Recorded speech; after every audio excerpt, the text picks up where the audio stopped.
Hello everyone, it's the Historical Gamer once again, and today I'm returning to the newest game out by Killerfish Games called Cold Waters. It is a Cold War submarine combat game, which puts you in control of, right now, a U.S. submarine in a hypothetical conflict against the Soviet Union during either 1968 or a 1984 outbreak of hostilities.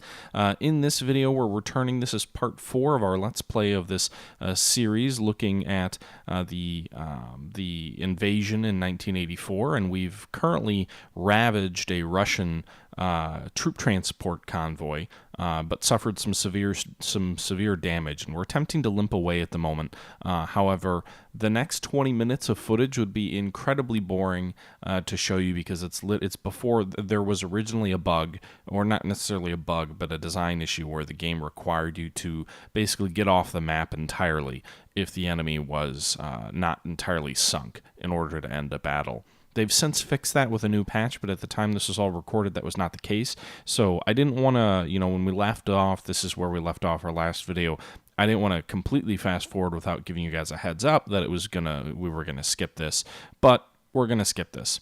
So we're going to go ahead and we're going to jump ahead to the next part of the campaign. Now, in my last video, I looked at the USS Narwhal, kind of told a history of the U.S. submarine there. In a previous video, I had looked at the Foxtrot class submarine for the Soviets. And that's going to be something I'm going to continue. I'm going to continue talking about various historical platforms, as well as the development of sort of naval ideology or naval doctrine as the Cold War progressed. What we're going to do in the next video, beyond this video, is we're going to talk about the beginning of it all. So the U.S. submarine force at its inception at the end of World War II. So the U.S. sub force comes out of World War II as actually probably the best equipped submarine force in the world, with the best fleet boats in the world. The Germans were developing the Type 21 and 23s. They were revolutionary boats in every regard, but they had a lot of flaws and issues that were still being worked through. They were not ready for prime time yet. Only a handful of them even saw combat. The U.S. Navy came out as the best submarine force at the end of World War II in terms of just, if you had to go to war today, whose fleet would you want to take? It would be the U.S., but it would rapidly become obsolete thanks to the Type 21. And so I want to talk a little bit about the origins of the Cold War Navy for the U.S. in our next video. This video, I'm not going to do that. This video, I'm actually going to return to the live stream audio that was taken when I actually recorded this. So this is all pulled from a live stream. And I did want to go ahead and return to that because this is one of those rare, what you're going to see here in the next few minutes here, is one of the rare examples of a Harpoon missile strike, sort of the submarine-launched Harpoon anti-ship missile. You're going to see one of the rare times where I've seen that work without getting my submarine absolutely blasted and nearly obliterated. We showed one in another video where we saw 5 torpedoes fired against us. This video will be a little bit different, so without spoiling too much of how that all ended up working out, I did want to go ahead and share that with you, and we'll just use the live stream audio for that so we can kind of focus more on the gameplay for this video. The next video will focus on U.S. naval history. So again, this video will be more gameplay, the next video will be more talking about history. And again, I'm going to cover both sides of the spectrum, so I'm not just looking at the U.S., but I think it's important to set a groundwork for the U.S. Navy heading into the Cold War, and then we can do that for the Soviets as well in another episode. In the meantime, guys, sit back and enjoy a rare, efficient Harpoon Strike, or at least that's what I hope will happen. We'll see. And if you remember, we were in the middle of a mission that was actually trying to sink enemy resupply ships, I believe it was. So we're not yet after the enemy subs. So we'll kind of go up here. I don't usually do that where I reload a save, but we're just going to pretend that never happened. We're going to, I'm going to send you guys to re-education camps if you challenge me. And, yeah, I think that's about it. All right, so 25,000 yards, close 2 instead of man your battle stations. I believe it's a surface convoy. I need to start hitting right click so we don't come in at 20 knots.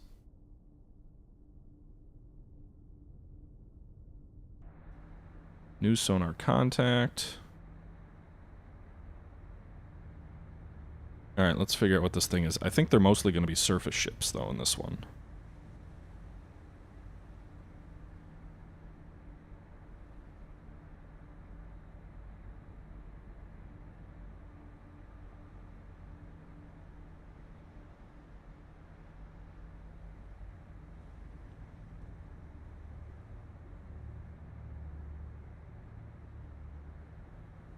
That's the replenishment ship right there. That's a fleet oiler.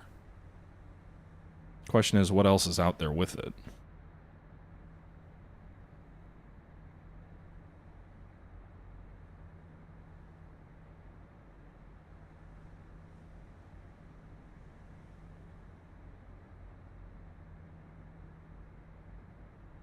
So it looks like a cannon DDG is right upside the replenishment.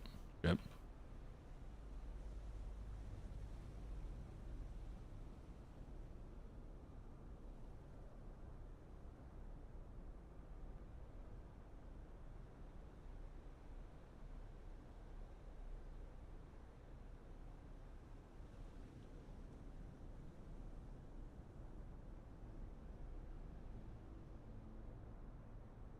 Two enemy destroyers and a oiler.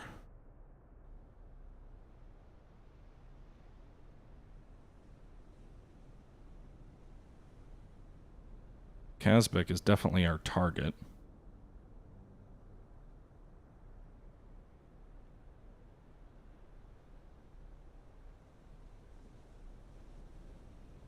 Alright, I don't really want to surface at all. We're gonna release from ultra quiet, because what I'm gonna try and do is I'm gonna try and get 3 fish on all of these ships all simultaneously. It's gonna be a bit of a challenge, but I'm gonna try and sink both destroyers and the fleet oiler all at the same time. Oh shit, I think they heard me once I released from silent running, because they immediately started off on sonar.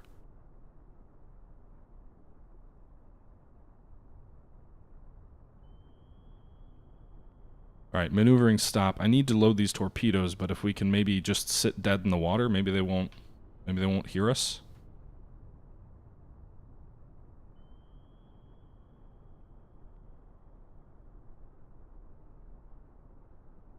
Maybe trying to get too cute. I could just have fired the torpedo off and hit the tank right away. I mean, I still can.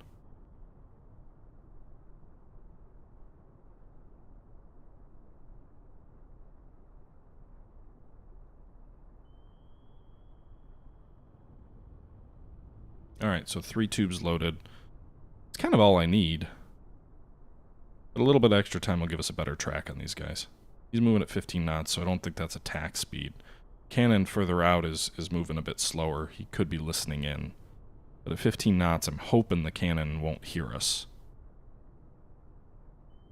Alright, so it looks like our course is corrected to about where I want us to be. I don't want to be shooting at 90-degree angles or anything.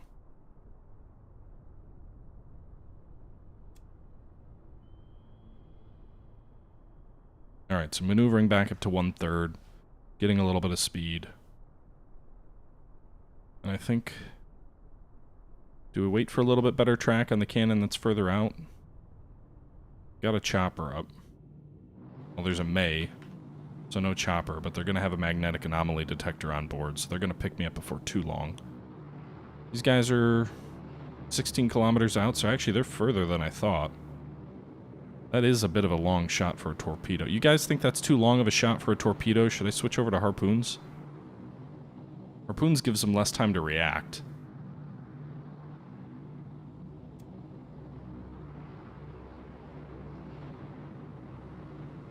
I think we'll do that. We'll switch over to harpoons.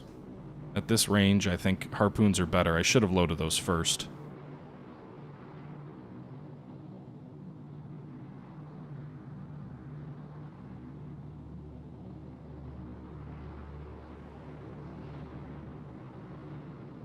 Yeah, harpoon's close range is 8 kilometers, I believe. Is the shortest it can be. They're headed in the opposite direction. Again, they could hear me, but active sonar is hampered by speed. So the faster they're moving, the less effective that active sonar is. 15 knots isn't really fast, but it's not slow. It's not listening distance.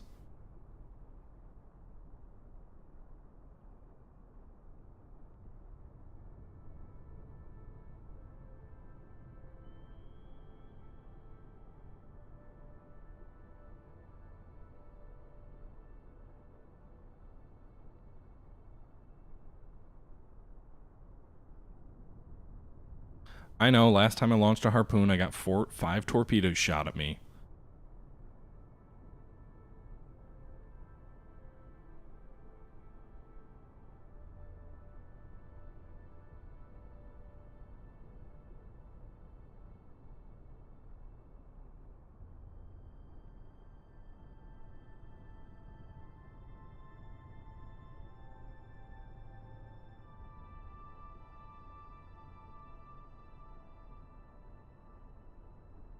All right, we're gonna have to bring up depth. Do we have any? Oh, there is a. Oh my goodness, look at this, you guys. There's a layer almost exactly at 200 feet. That is perfect. If we can sit right at 200 feet and then just dive after we launch the torpedo, or after we launch the harpoon.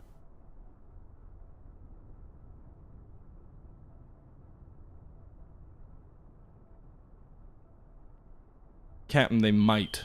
Oh, wow.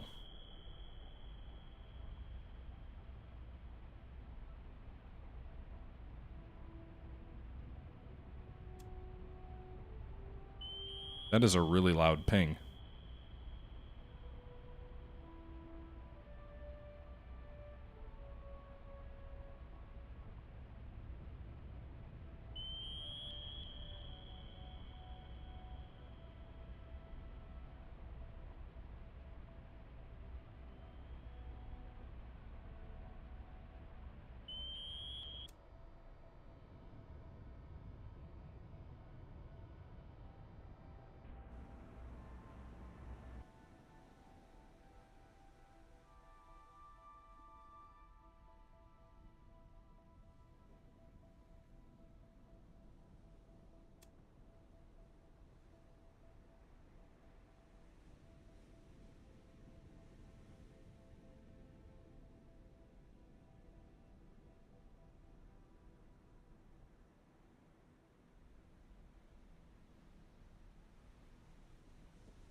That's a good question. I shouldn't have fired the Moss this far out. I'm looking at it, and it feels like we're at a lot closer range than we are.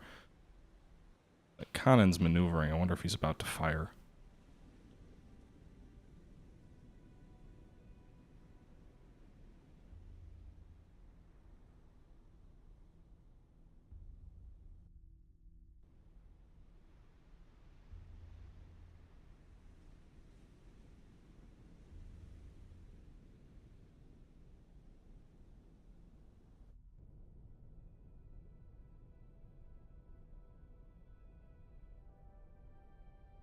I'm just approaching 200 feet.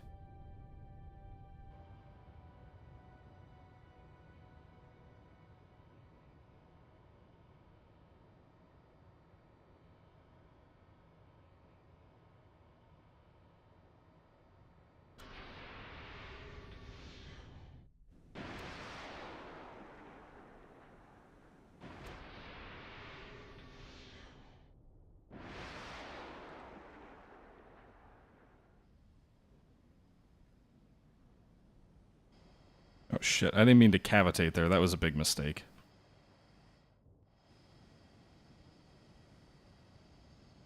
So we'll see if the enemy shoots these down.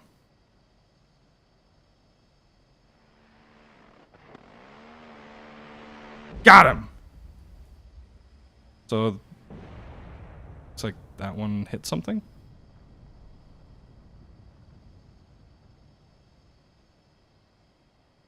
Oh, come on, turn. They didn't get a single shot off, guys. They didn't do anything. Not a single shot in return.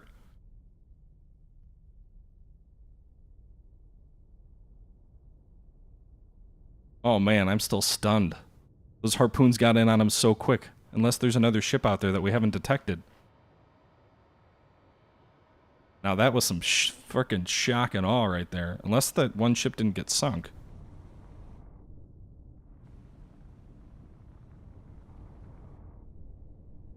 I'm not sure the Kazbek is sunk.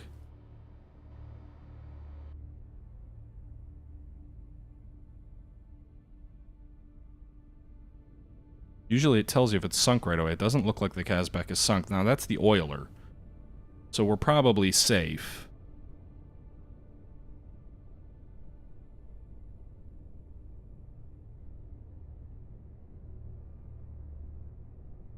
Yeah, she's on fire. If we look at her, the oiler's definitely burning. It just didn't get sunk.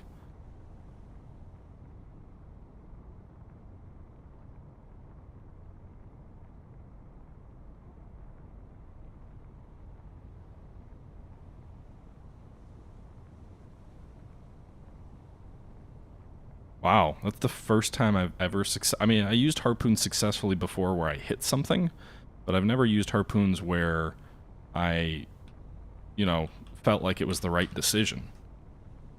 Go figure, the Kazbek's probably just so large that, you know, 500 pounds. I mean, I'm guessing she'd burn herself out, but at least from a sinking perspective. I think we'll just fire a torpedo and wire guide it in. Let's see, what's our angle on the bow? I want to make sure I don't break its wire.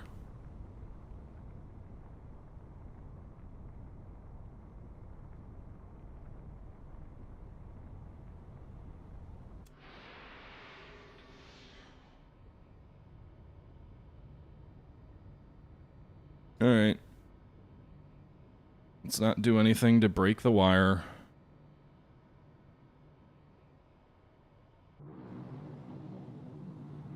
Oh shit, I forgot there's a May.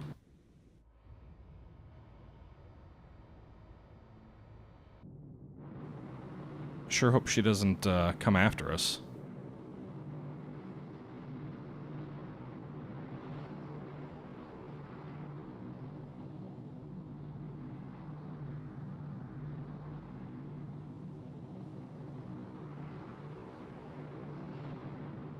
You'd think she'd be all over us.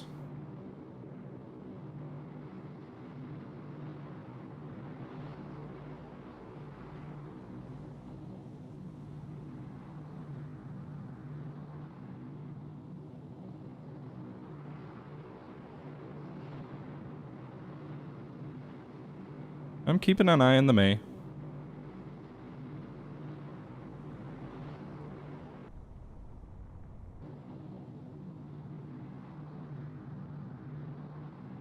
They don't have any sonar buoys down, though. I'd expect them to start laying sonar buoys.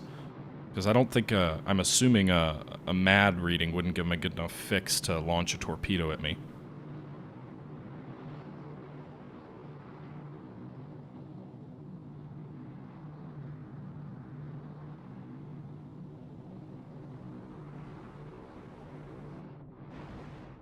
Alright, so they got a sonar buoy in the water. It's basically right on top of us, so that's gotta be a relatively good fix.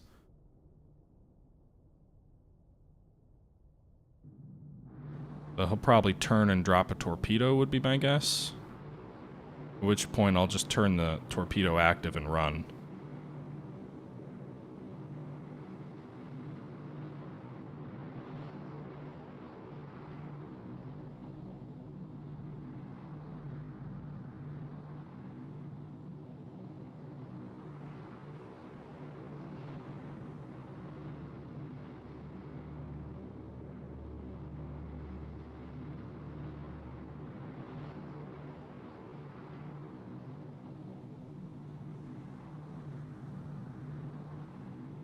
Fish in the water.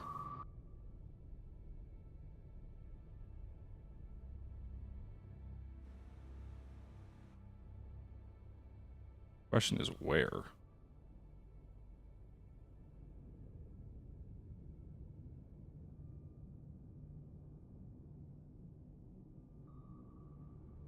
That's behind me.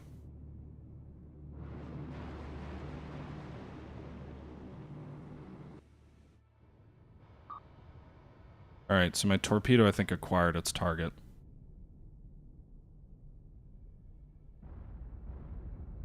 Depth charges!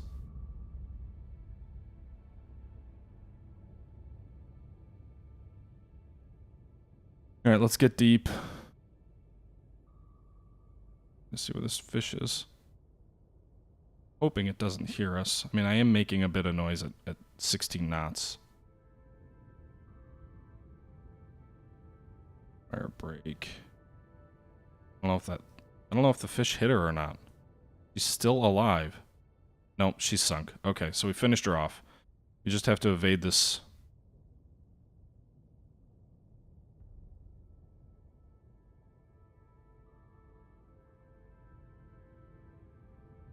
Let's not go too deep.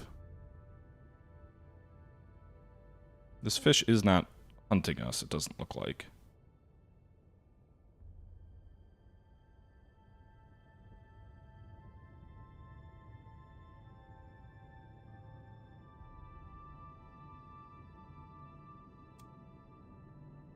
This fish is just running in circles at the moment.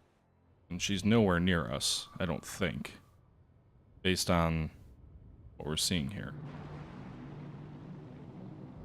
Shit, did you just drop another one on top of me?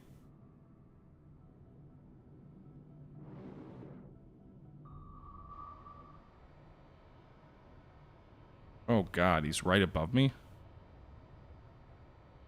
That had to be a new drop.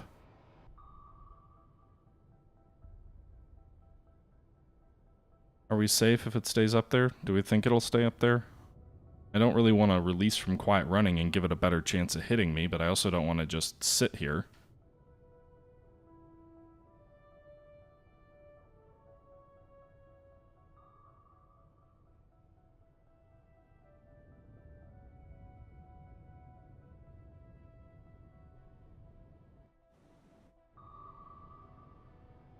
My question is, does it have actual ping on me?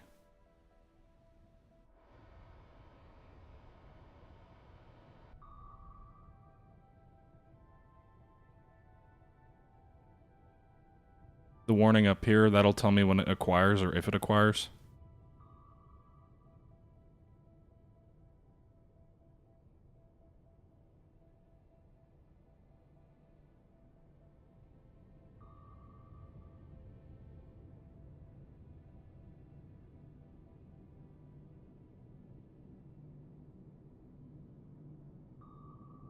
By the way, are we below test depth with the narwhal right now?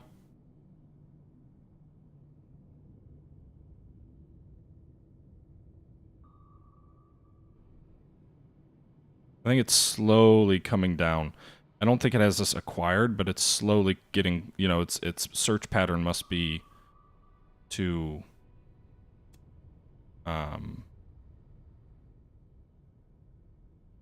gradually search lower and lower. I'm gonna actually...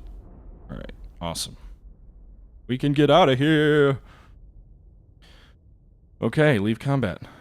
Sunk the Kanan, sunk the Kanan, sunk the Kazbek. So 2 warships and a tanker. We expended 3 harpoons and 1 torpedo, as well as a moss. That's got to be a pretty successful mission there. Good to hear you intercepted and destroyed the enemy replenishment resources. Keep up the good work. Further orders to be transmitted on the downlink. Stand by for additional orders. Bronze Star to Commander Jack Ryan. Cited for his extraordinary heroism in action against the enemies of the United States of America on 4th December 1984, his unwavering resolve and self-sacrificing devotion to duty in the face of death are worthy of the highest emulation. All right. Navy moves in. NATO warships and submarines have taken up several new strategic positions, including some around Norway Sea, in response to significantly reduced Soviet naval activity. Sources close to the Pentagon say the war is taking a heavy toll on enemy naval operations, and their supply lines continue to be heavily strained. Recent NATO gains at sea have decreased the number of warships needed to maintain control in several regions. Many vessels from these regions have rapidly been reassigned to escort duties to better protect convoys carrying much-needed arms, armor, and men from the United States to the United Kingdom. Alright everybody, I hope you enjoyed that video and that successful Harpoon Strike. I know I kind of spoiled it at the start. With that being said, that'll do it for this episode. In the next episode, like I said, we're going to talk about the history of the U.S. Navy kind of coming into the Cold War, where the U.S. Navy was at the end of World War II, its submarine fleet, some interesting developments with the submarine fleet, how the U.S. Navy progressed into the Cold War, and some of the rationale behind the U.S. Navy's sub-building programs going into the Cold War, and what they believed the Soviets would attempt to do as well. So that'll be more focused on history and storytelling. This video is obviously more focused on gameplay and what have you. But I hope it did show that harpoons can be used successfully, especially even in close range. But it pays to surprise the enemy and hit them so fast that they don't have time to respond. And that's really what we found success in. You either need to be further out so they don't have a direct fix on where your missile comes out of the water, or you need to be hitting them so fast that they don't have time to respond. Anything else will end up seeing like 25 torpedoes headed your way and you playing a magical dodging game of magical torpedoes. Anyway, guys, I hope you enjoyed the video. Let me know your thoughts below, and until next time, this is the Historical Gamer saying thank you for watching, and I'm out.